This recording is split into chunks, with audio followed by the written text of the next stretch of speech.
Greetings, Elkhart County 4-H members, Extension community, and our community at large. I'm Robert Kelly, and I serve as the County Extension Director as well as an Extension Educator for 4-H Youth Development.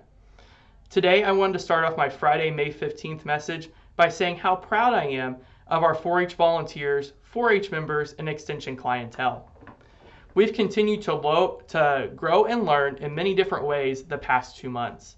Who knew that we would have had so many Zoom meetings, or even on a more serious note, be dealing with COVID-19 in the world? This COVID-19 crisis has left us feeling all kinds of emotions, and more specifically, when we can't control the situation. But what I can tell you is we can control our reactions to the situation and how we deal with it. I have seen an outpouring support from our community, the togetherness that we share, in this purpose of preventing the spread of COVID-19. When I think of our extension program and the people that we interact with, they show true resilience and have grit. Many of you today are awaiting that announcement that was promised by Purdue about July events. This information should hit your email box at 4:30 this afternoon. We had a meeting today with our Director of Extension, Dr. Jason Henderson, to learn more about our guidelines for July. A couple of weeks ago, our Indiana governor outlined his 5-stage Back on Track Indiana plan. Our extension plan is fashioned following most of those guidelines with some additional restrictions in place.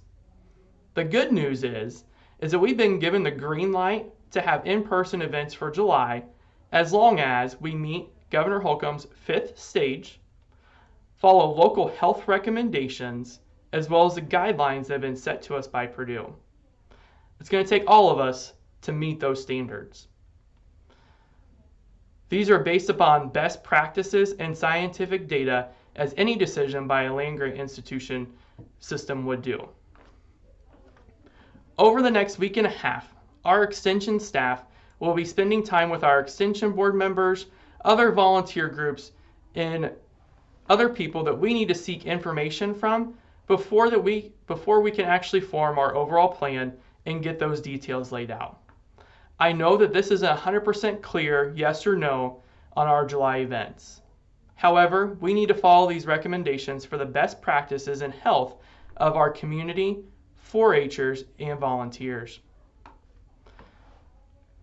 Speaking of that true grit that our extension program has, that is definitely what's going to be on display this year.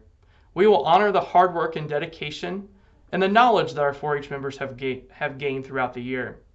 On behalf of our extension staff, I really truly appreciate the support and patience that you've had with us during this time. Know that we will be in contact with you once our plan is formulated so we can keep all of our members as educated as we can.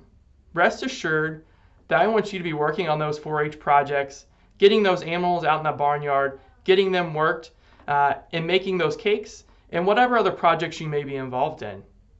We know that we'll continue to make the best better. In the meantime, may you stay safe, may you stay healthy, and boiler up.